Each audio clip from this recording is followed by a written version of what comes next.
Hey guys, I just want to take a brief moment to talk to you about an amazing platform called Anchor.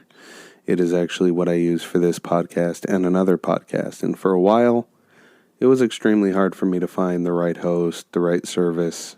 And I was browsing everywhere and stumbled across the app. And I've been using it ever since. Anchor really is a one-stop shop for recording, hosting, distributing, and monetizing your podcast. I love it because I put, the episodes together, put them up, upload them there, and it distributes them to everywhere that podcasts can be heard and need to be heard. The ability to do it on my mobile, add things, call-ins, it's all come in handy, when I'm in a bind and can't exactly be at home to record. So, and the best thing is it's free to use. So if you want to start a podcast, if you've thought about it, do it. All you have to do is go to anchor.fm/start. Again, that is anchor.fm/start to join me and the whole community. And I look forward to hearing your podcast. Hello and welcome back. I hope you're ready for another episode of Tales from Helheim.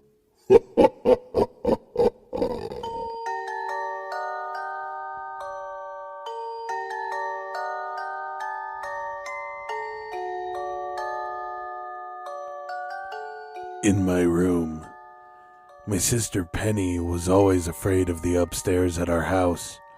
She never went up there at night. Our main conversation every night went something like this.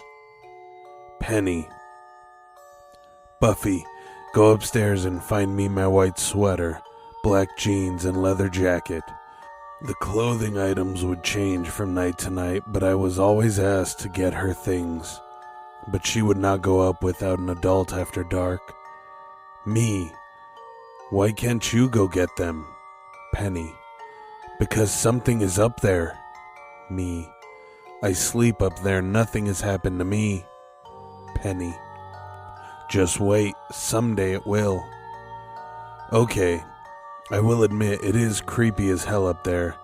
I will give you the layout. There are 2 rooms that lead into each other. No hallway, and there is an attic above and on one side. The house is well over 100 years old, and there is a banister over the stairs, but it is closed off by a door. I remember Penny coming home from dates, and before she would take her boyfriend upstairs, she would send him up with a flashlight to check the closets and under the beds, even though I was in one of those beds. Once, when our mother asked her why she would not sleep upstairs in her room, she rattled off numerous reasons. Penny, you can see small lights come out of the closet, and you can hear footsteps and heavy breathing in the attic, and there is always a sense of being watched a little too closely.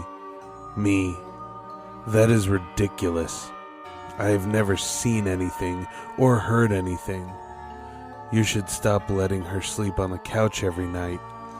Mom, she's okay. She can sleep wherever she wants. She's not hurting anything. I think my mom knew, but since nothing was bothering me at the time, she overlooked it. Better to have 1 daughter on the couch than 2. I even took this problem to my dad, being as he was always on my side and Mom seemed that she was always on Penny's side. Eventually, my sister got married and moved out when she was 18 and I was 11. Then I guess the ghost or whatever thought it was my turn, my experience. The attic, I would hear stomping, and it was not just one attic, it was all 3. There were whispers in the closet like 2 children having a conversation. The conversations I overheard were from talking about dolls. Sometimes they were trying to figure out what happened to someone named Uncle Doffy, and sometimes it sounded as if they were discussing how they could run away. I did not get a bad feeling from the girls in the closet. I was always being watched all day, and all night, and lived in a constant state of panic. When I was upstairs, every nerve was on edge. The worst thing was the big, black shadow in the middle of the night asking where Penny was. The voice wasn't the voice of a kid. It sounded like it came from someone who smoked 4 packs a day for 50 years. The black shadow asked after my sister 6 times every night. When I would not answer out of fear, the shadow would throw things at me, books, figurines, even pictures. Then it was my turn to sleep on the couch, and then I understood my sister. It wasn't an excuse. She actually heard these things. I never understood why I didn't until after Penny moved out, and I was bullied by this ghost or whatever. That's what this entity was, a bully. Something that always had to have power over us, the young, powerless sisters that lived in the home. Fast forward 2 years after Penny was gone. She had her own home.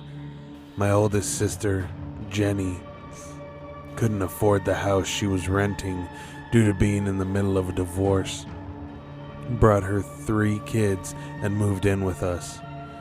Jennifer was 5, Kevin, who was 3, and Amanda, who was 2, which meant Jennifer would be staying with me, and we were both expected to sleep upstairs. We were woken up all the time by stomping, and when Jennifer would start to cry from being scared, I would tell her it was because the house was old, and that's what old homes did. They settled at night. Exactly what my mom always told me when I heard odd noises in our home. Jennifer's 6th birthday rolls around, and my mother buys her one of those creepy clown dolls. You know, the ones with the plastic head, a wire body under its clown clothes, and has the most insane evil laugh. That clown was always going off by itself at night, never during the day.